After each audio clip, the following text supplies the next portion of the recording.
आज हम आपको बताने वाले हैं आरबीआई का जो न्यू रूल जो आया हुआ है। सावधान, आपके बैंक खाते से जुड़े जो है ये 6 नियम जो है 1 अप्रैल से बदल जाएंगे। जो है जल्दी करें ये काम, यानी कि जो है आरबीआई के द्वारा कुछ गाइडलाइन जारी किया गया है। हर बैंक को जो है निर्देश दिया गया है कि जो है उसमें जो बताया गया उसी के बारे में जो है हम सब आज जानेंगे। वर्ष जो है 2023-24 समाप्त हो गया है, वहीं जो है फाइनेंशियल ईयर जो है 24-25 जो है चालू हो चुका है, यानी कि आपको देखने को मिल रहा होगा। ऐसे में बहुत सारे बैंक के जो है रूल भी जो है समाप्त हो रहे हैं। न्यू बैंक प्लस यानी कि 1 अप्रैल 2025 से प्रभावी होंगे, यानी कि जो नया रूल जो है गाइडलाइन जो जारी किया गया आरबीआई के द्वारा सभी बैंकों को, वो जो है 1 अप्रैल से जो है चालू कर दिया जाएगा। यानी कि नए नियम जो है बैंकों के यहाँ पर जो आ गए हैं, जो कि 1 अप्रैल 2025 से प्रभावी हो जाएंगे और ये जो सभी रूल्स आपके जेब पर जो है सीधा असर डाल सकते हैं। इसलिए जो है सभी को यह रूल जानना बहुत ही ज़रूरी है, जो हमारे भारत सरकार के द्वारा आरबीआई को दिया गया, और आरबीआई जो है सारे बैंकों पर जो है यह लागू करने को तैयार है। क्योंकि नया वित्त वर्ष जो है 1 अप्रैल से चालू हो जाता है। हर साल जो है वित्त वर्ष 1 अप्रैल से ही चालू किया जाता है, और वहीं पर जो है आप सभी बैंकों में जो है, चाहे सार्वजनिक बैंक हो या तो कोई भी बैंक जो सरकारी हो या नॉन गवर्नमेंट हो, सारे बैंकों पर यह नियम लागू होता है। सबका मालिक जो है एक ही होता है, आरबीआई, जिसको हम भारतीय रिजर्व बैंक कहते हैं। आप जो है सारे नोटों पर 10 रुपया से लेकर जितना भी नोट 500 रुपया तक है, सारे नोट पर आप उस बैंक का नाम देख सकते होंगे, चाहे वह पंजाब नेशनल बैंक हो या भारतीय स्टेट बैंक हो या एचडीएफसी बैंक हो या बैंक ऑफ बड़ौदा हो या किसी तरह के जो सार्वजनिक क्षेत्र में जो बैंक हैं, सभी बैंकों पर जो है आरबीआई नए सार्वजनिक जो है रूल जो अप्लाई किया गया है वो जो है बहुत जल्द लागू कर दिया जाएगा। आरबीआई की तरफ से जो है नई गाइडलाइन जारी कर दी गई है। कौन कौन से नए रूल हैं, कौन कौन से नए नियम हैं, हम आपको बताना चाहते हैं कि जो भी फिक्स डिपॉजिट जो करते हैं अपने बैंक में, उससे जुड़ी जो है रूल चेंज होने वाले हैं। आप सभी जो सेविंग अकाउंट यानी जो आपका बचत खाता होता है, जो आप ग्रामीण में भी सीएसपी वगैरह में जो खुलवाते हैं, उससे जो है जुड़े नए रूल जो चेंज होने वाले हैं। साथ ही साथ जो UPI, net banking, mobile banking और कुछ भी यदि आप सभी बैंक में चलाते हैं तो इससे जो है जुड़े काफ़ी रूल जो है होने वाले, यानी कि चेंज हो गए हैं। सीनियर सिटीजन के लिए भी यहाँ पर जो है रूल चेंज हो रहे हैं। तो आइए हम सब आपको आगे बताते हैं और आइए हम सब आगे जानते हैं कि क्या जो है रूल में बदलाव किया गया है, इससे हमको जो है क्या क्या फ़ायदा होने वाला है। नए रूल यहाँ पर जो चालू किए जाएंगे और कौन कौन से रूल्स यहाँ पर लागू जो है हो जाएंगे, इसके बारे में हम सब जानेंगे। यानी कि आपका जो है सबसे पहले हम बात कर रहे हैं सेविंग अकाउंट के रूल्स के बारे में, जो कि आपके पास जो है सेविंग अकाउंट होगा वो 1 अप्रैल 2025 से कौन कौन से नए रूल उस पर अप्लाई किए जाएंगे। दोस्तों, हम आपको बताना चाहते हैं कि सबसे पहली बात यहाँ पर आप सभी के लिए जो है यहाँ पर मिनिमम बैलेंस एक जो है, आप जब खाता खुलवाते होंगे तो आपका जो है 0 अकाउंट बैलेंस जो खोला जाता है, अभी तक जो रिक्वायरमेंट होती थी उसकी जो लिमिट थी उसे का जो है अमाउंट जो है कुछ लिमिट को जो है बढ़ाया जा चुका है। उसे जो है मतलब कुछ थोड़ा सा बढ़ाया गया है। आप बैंक जाकर पता कर सकते हैं कि कितना आपको आपके अकाउंट में रखना होगा, ताकि आपका अकाउंट से जो है कोई मिनिमम बैलेंस का चार्ज कह के ना काटा जाए, मतलब ज़्यादा एक्स्ट्रा चार्ज ना काट लिया जाए। मान लीजिए अभी कोई भी अकाउंट में 0 अकाउंट पर आप बैलेंस खाता खुला लिए हैं, अभी बैंक जो है आपको वहाँ पर नियम लगा दे कि आपको आपके अकाउंट में 500 रुपया तक हर हाल में रखना है, ताकि और जब उससे ज़्यादा आगे जब निकाल लेते हैं 100 रुपये छोड़ते हैं तो आपके अकाउंट पर मिनिमम बैलेंस कहकर जो है कुछ चार्ज 250-200 रुपया काट लिया जाता है। इसलिए जो है वो नियम जो है कुछ बढ़ा दिया गया है। आप जो है बैंक के द्वारा पता कर लीजिएगा। सेविंग अकाउंट में जो मिनिमम बैलेंस रखना अनिवार्य होता था, अगर आप उसे नहीं रख पाते हैं तो जो है आपके ऊपर जो है पेनल्टी, जैसा कि हमने पहले आपको बताया है, पेनल्टी जो है आपसे ली जाती है। वहीं पर जो है 2,000 कहीं पर तो 5,000 कहीं जो है 10,000 भी एचडीएफसी बैंक में जो है 10,000 रुपया है। स्टेट बैंक में सेविंग करेंट अकाउंट पर जो है अभी 10,000 रुपया है। पंजाब नेशनल बैंक में जो है 3,000 रुपया है। ये सबसे जहाँ नीचे हुआ फिर आपको जो है पेनल्टी के तौर पर जो है 500-600 रुपया काट लिया जाएगा। इसलिए आपको जो है खाता यदि आप खुलवाते हैं तो आपको ध्यान रखना पड़ेगा। वहीं जनधन अकाउंट पर अभी कोई प्रभाव नहीं पड़ने वाला, वो अभी 0 अकाउंट ही रहेगा। कहीं पर 2,000 तो कहीं पर 5,000 तो कहीं पर 3,000, जैसा हमने आपको पहले बता चुका हूँ। तो ये जो कही गई है आरबीआई के द्वारा मिनिमम बैलेंस जो है चेंजेज हुआ है, उन्हें जो है बढ़ाया जा चुका है। मिनिमम अमाउंट जो है बढ़ाया गया है। यह जो है भौगोलिक अमाउंट, मतलब आपको उतना रखना ही पड़ेगा। यदि आप वो अमाउंट वहाँ अपना खाता पर नहीं रखते हैं तो आपको जो है पेनल्टी ले लिया जाएगा। आपको पता भी नहीं चलेगा, डायरेक्ट आपके मोबाइल पर जो है मैसेज आ जाएगा। जब आप बैंक में बताएंगे तो वो सुनने के लिए तैयार नहीं होगी। आपकी जो बैंक शाखा है जहाँ पर आपका जो है खाता खुला है वो बैंक किस स्थान पर है, कौन से एरिया में है, ग्रामीण क्षेत्र में है या फिर शहरी क्षेत्र में है, या तो मेट्रो स्टेशन के पास है या तो कहीं भी है, तो उस हिसाब से जो है मिनिमम बैलेंस का लिमिट जो है तय किया जाता है। यानी कि जो है अब 2000 जो आपको रखना है, इसी तरह का जो सभी बैंकों में, सरकारी बैंक में जो है, प्राइवेट बैंकों में 1000, 2000, 3000, 5000, 10,000 तक जो है आप सभी को बैंकों में मिनिमम बैलेंस रखने के लिए कहा गया। जैसा कि आपको हमने बताया HDFC में 10,000 रुपया रखना अनिवार्य कर दिया गया। अगर आप जो है उसे नहीं रख पाते हैं तो एवरेज पूरा नहीं हो पाता है तो फिर आपके ऊपर जो है चार्जेस लगाए जाते हैं। अब जो है इस अमाउंट को भी जो है मतलब बढ़ा दिया गया है RBI के द्वारा, इसलिए आप जो है वो ध्यान में रखें। जो आपका जीरो अकाउंट बैलेंस है, यदि आप नहीं रख पाएंगे तो खाता को क्लोज करवा दें।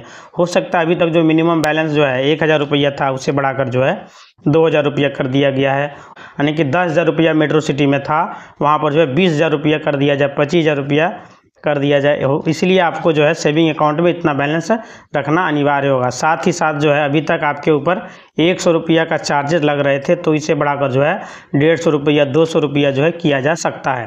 और आपके लिए हम बता देते हैं कि भारतीय स्टेट बैंक में भी कोई बदलाव नहीं किया गया। आपका अभी जीरो अकाउंट है, जीरो अकाउंट ही रहेगा। यदि कोई बैलेंस वाला है तो वो बैलेंस वाला ही रहेगा। दूसरा जो कौन सा है रूल जो है 1 अप्रैल को जो है चेंज होने वाला है। आप सभी को जो है पता होगा कि अभी फरवरी में जो बजट पेश किया गया था वित्त मंत्री निर्मला सीतारमण जी के द्वारा, जो उनके द्वारा जो अनाउंस किया गया है कि अभी तक आप किसी को भी 40,000 रुपया जो है FD पर, यानी कि ब्याज पर जो कमा लेते हैं, तो 1 वर्ष में मतलब आप जो FD कराते हैं बैंकों में, अगर आप जो है 1 वित्तीय वर्ष के अंदर जो है अपनी सभी FD से मिलाकर अगर अपने 40,000 रुपया तक का इंटरेस्ट यानी कि ब्याज जो होता है यदि कमा लेते हैं, या जो है उससे ब्याज हो सकता है, मतलब आपको जो है 10% तक का TDS जो है देना होगा। यानी आप चाहते हैं कि आपका जो TDS ना कटे। अब जो है हम आपको दोस्तों यहाँ पर आपको बताना चाहते हैं कि इस बार लिमिट को जो है बढ़ा दिया गया है, जिससे सीनियर सिटीजन के लिए लिमिट 1 लाख रुपया तक आपको कोई TDS नहीं काटा जाएगा।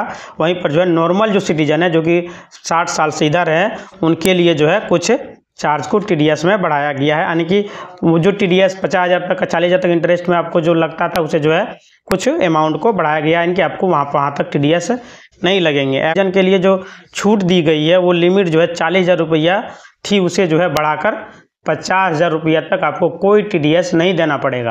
हाँ, 50,000 से ऊपर हुआ नॉर्मल सिटीजन है तो आपको जो है TDS में कुछ इंक्रीज किया गया है, आपको देना पड़ेगा। सीनियर सिटीजन के लिए 1 लाख रुपया तक कोई जो है TDS आपको नहीं देना होगा, वो सदैव सीनियर सिटीजन कार्ड आपको वहाँ पर सौंपना पड़ेगा।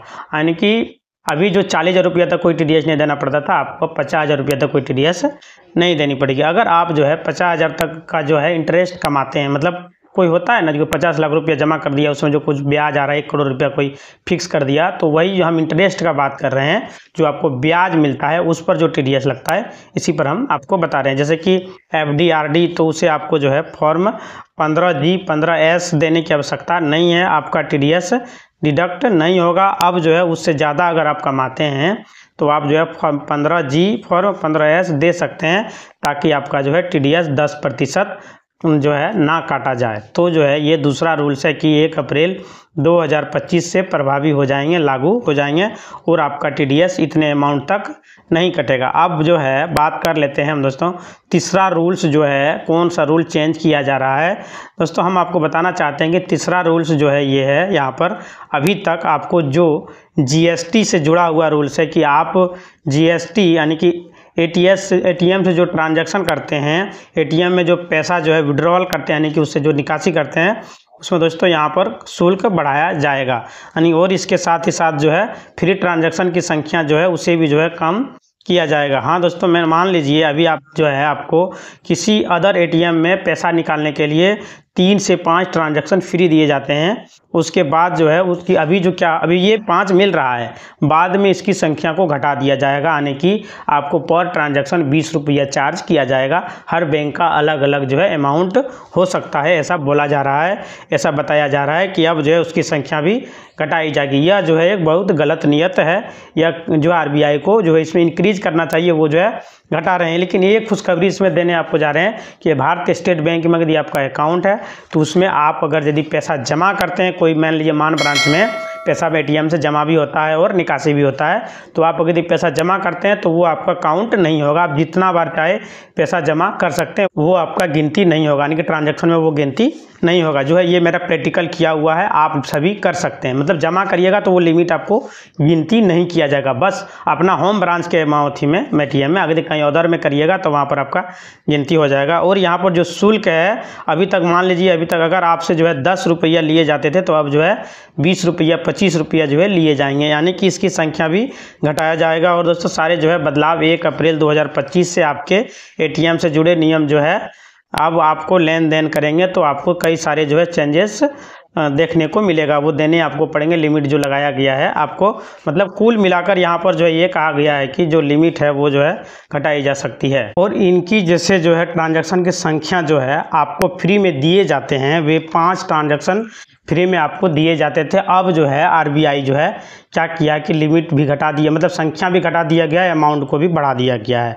और किसी जो है बैंक में जाकर जो है आप जो है जमा निकासी जो करते हैं उसमें भी जो है संख्या को घटाया बढ़ाया जा रहा है, यानी कि आप जो है इसमें 2 किया जा सकता है। यानी कि अभी जो है तक शुल्क अगर आप जो है 2 रुपया से 10 रुपया 15 रुपया लिया जाता था, तो जो है उसे बढ़ाकर 20 रुपया 25 रुपया 30 रुपया 40 रुपया तक जो है किया जा सकता है। तो ये जो है नया रूल्स जो है ऐड कर दिया गया है, 1 अप्रैल 2025 से लागू हो जाएगा आप सभी के सेविंग अकाउंट पर। यानी कि आप जो है बैंक के द्वारा भी ट्रांजैक्शन जो करते हैं वहाँ पे जो है आपका कुछ लिमिट, यानी कि 1 महीने में जो लिमिट दिया गया है 4 से 5 बार, उसको जो है बढ़ा दिया, मतलब उससे जो है घटा दिया जा रहा है। अमाउंट जो है 5 से ज़्यादा बार आप करते हैं उसे जो है बढ़ाया जा रहा है, यानी कि अब फिर अगला महीना आपको फिर वही लिमिट मिलेगा जो है, मतलब महीना भर का जो रहता है उससे जो आगे पीछे किया जा रहा है।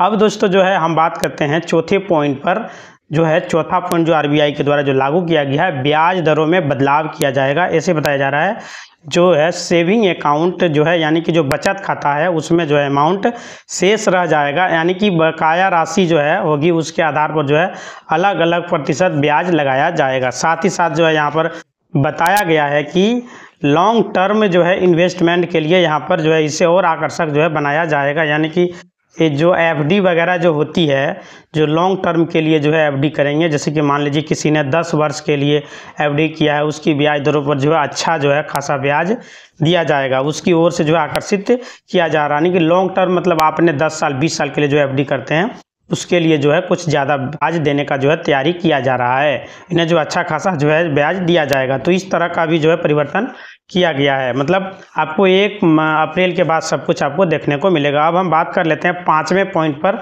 जो 5वां रूल्स जो है NPCI की तरफ से जो है किया गया है। NPCI यानी national payment corporation of India ने कहा है कि काफ़ी दिन पहले जो है ही कहा था उन्होंने कि जो है इसमें जो है NPCI में कुछ न कुछ बदलाव किए जाएंगे, जो अप्रैल 2025 से जो है न्यू नियम लागू होंगे। यानी कि बहुत सारे लोगों को जो है UPI में जो है बंद हो जाएगा। यानी कि कैसे बंद हो जाएंगे दोस्तों, हम आपको बताना चाहते हैं कि NPCI ने कहा कि सभी बैंकों को निर्देश जारी किया गया है कि सभी जो है प्लेटफॉर्म जो जैसे कि गूगल पे हो गया, फ़ोन पे हो गया, मोबीक्विक हो गया, आदि जो है निर्देश जारी किया गया है कि जो लंबे समय से मोबाइल नंबर इनएक्टिव करते हैं, यानी कि मोबाइल में रिचार्ज नहीं करते हैं तो नंबर उसका बंद है, तो बैंक के सर्वर के द्वारा वो जान जाएंगे कि ये मोबाइल नंबर लगभग 30 दिनों से बंद है, तो इसे जो है खाते से आउट कर दिया जाएगा। इसका जो है वीडियो मेरा चैनल पर बना हुआ है, आप जाकर वहाँ पर देख सकते हैं। इनको जो है यहाँ से पेमेंट से आउट किया जाएगा, उसमें जो UPI एक्सेस नहीं हो पाएगा।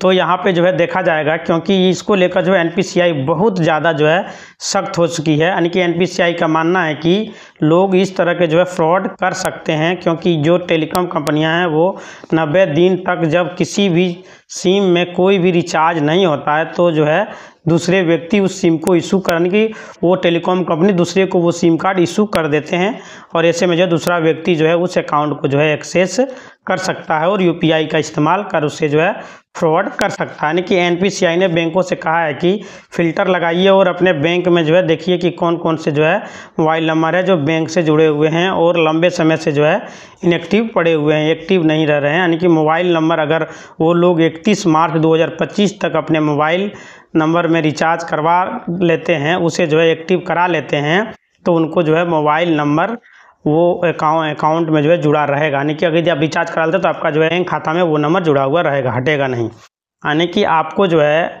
आपका बैंक अकाउंट को सुरक्षित रखने के लिए आपको मोबाइल चालू रहना बेहद ही ज़रूरी है। यानी कि आपका नंबर को जो है अनलिंक कर दिया जाएगा अगर आप रिचार्ज नहीं करते हैं तो। यानी कि आपका मोबाइल नंबर आपके बैंक खाते से लिंक रहेगा अगर रिचार्ज आप करा लेते हैं लंबे समय तक, उसमें रिचार्ज नहीं हुआ तो जो उसे अनलिंक कर दिया जाएगा। अब जो है आपको फिर से अपना जो है या तो मोबाइल नंबर जाकर बैंक में जो है अपडेट कराना होगा या फिर जो है उसी नंबर को 31 मई 2025 से पहले जो है आपको रिचार्ज करा सकते हैं, यानी कि एक्टिव करा लेना है, ताकि एनपीसीआई की तरफ से जो है जो गाइडलाइन जारी किया गया उसका जो है आप सभी पालन करें। उनका जो है पालन बैंक जो है कर सके और उसके जो है मोबाइल नंबर को जो है अनलिंक ना करे, यानी कि आपका मोबाइल नंबर को लिंक बना रहे। इसके लिए जो है ज़रूरी है कि आप जो है अपने मोबाइल नंबर को रिचार्ज करा लें। ज़्यादा दिन तक यदि आप अपने मोबाइल नंबर को इनएक्टिव रखेंगे तो बैंक के सर्वर डाटा में जो है वहाँ पर शो करने लगता है कि आपका मोबाइल इनएक्टिव है, क्योंकि वह समय समय पर कुछ ना कुछ हरकत करता रहता है, जैसे कि मैसेज वगैरह छोटा छोटा भेजते रहता है, तो उनको पता चल जाता है कि यह नंबर बहुत दिनों से बंद है। आप अगर ये नंबर 90 दिनों तक बंद रखते हैं, ग्रेस टाइम आपको 15 दिन दिया जाता है, फिर वो नंबर जो है बाज़ार में उतार दिया जाता है, कोई और जो है उसको खरीद लेता है। इससे जो है क्या होता है कि आपका जो है फ्रॉड होने का चांसेस बढ़ जाता है। इसलिए जो है आप अपने नंबर को रिचार्ज कराते रहें ताकि जो है आपकी सेवाएं बाधित ना हो और आप जो है अदरवाइज यूपीआई का भी एक्सेस आपका बंद हो जाएगा अगर ज़्यादा दिन तक आप एक्टिव नंबर को नहीं रखेंगे। तो आपको जो है मोबाइल पर जो एसएमएस प्राप्त होते हैं कि बैंक के तरफ से विड्रॉल करने के, डिपॉजिट करने के, ये सारी सेवाएं जो है बंद हो जाएगी अगर आपका मोबाइल लंबे समय से रिचार्ज नहीं हुआ होता है। तो साथियों अब बात कर लेते हैं कि छठे और लास्ट जो है रूल्स यानी कि जो लागू हुआ है आरबीआई की तरफ से। दोस्तों यह आप लोगों के लिए जो है यूपीआई है, मोबाइल बैंकिंग है, इंटरनेट बैंकिंग है, इससे जो है जुड़ा हुआ है। यानी कि आपका जो है नंबर बहुत सारे जो है एक्सेस होता है बैंक में, वो नंबर के बिना जो है आपको जैसे नेट बैंकिंग नहीं हो पा रहा है, आप यूपीआई नहीं चला पाएंगे, वो सब आपका सारा सुविधा जो है आपका बंद कर दिया जाएगा।